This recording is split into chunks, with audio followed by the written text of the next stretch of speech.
Assalamualaikum warahmatullahi wabarakatuh. Perkenalkan, nama saya Alifa Setiorini. Saya berasal dari Universitas Jambi, Fakultas Ekonomi dan Bisnis, program studi akuntansi.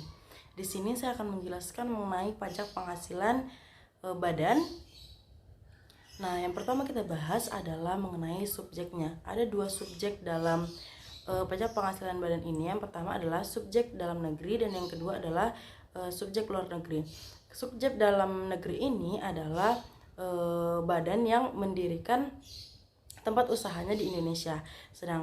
Sedangkan kalau subjek luar negeri adalah badan yang mendirikan usahanya di luar dari negara Indonesia.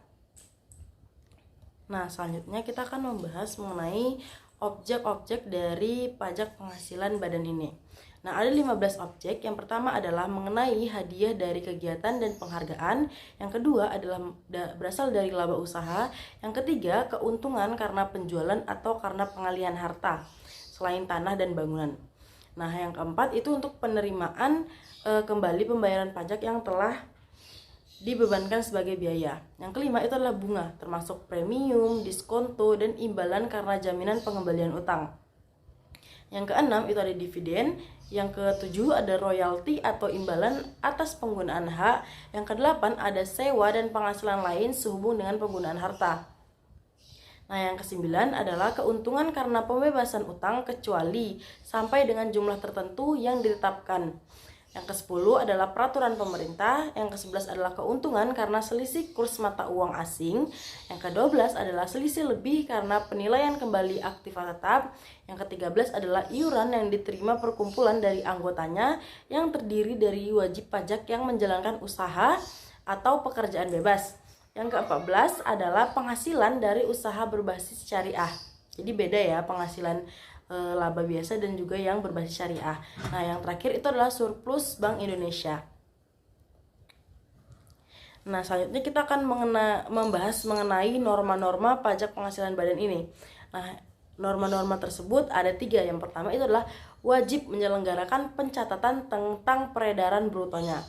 Yang kedua adalah memberitahukan kepada Direktur Jenderal Pajak atau Dirjen Pajak dalam jangka waktu 3 bulan pertama dalam tahun pajak yang bersangkutan. Dan yang terakhir adalah wajib pajak yang wajib menyelenggarakan pembukuan pencatatan atau dianggap memilih penyelenggaraan pembukuan. Nah, selanjutnya adalah mengenai pembukuan. Wajib pajak badan itu adalah wajib untuk menyelenggarakan pembukuan. Nah, dalam menyelenggarakan pembukuan tersebut, dalam melakukan pembukuan tersebut ada beberapa syarat yang harus diperhatikan dalam proses pembukuannya. Dan yang terakhir kita akan membahas mengenai tarif dari pajak penghasilan badan ini.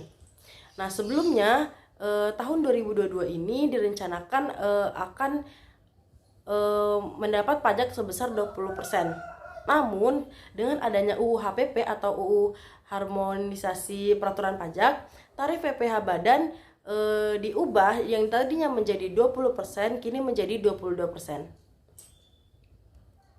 Nah, sekian yang dapat saya sampaikan mengenai pembahasan kita yaitu pajak penghasilan badan. Untuk perhatiannya saya ucapkan terima kasih. Assalamualaikum warahmatullahi wabarakatuh.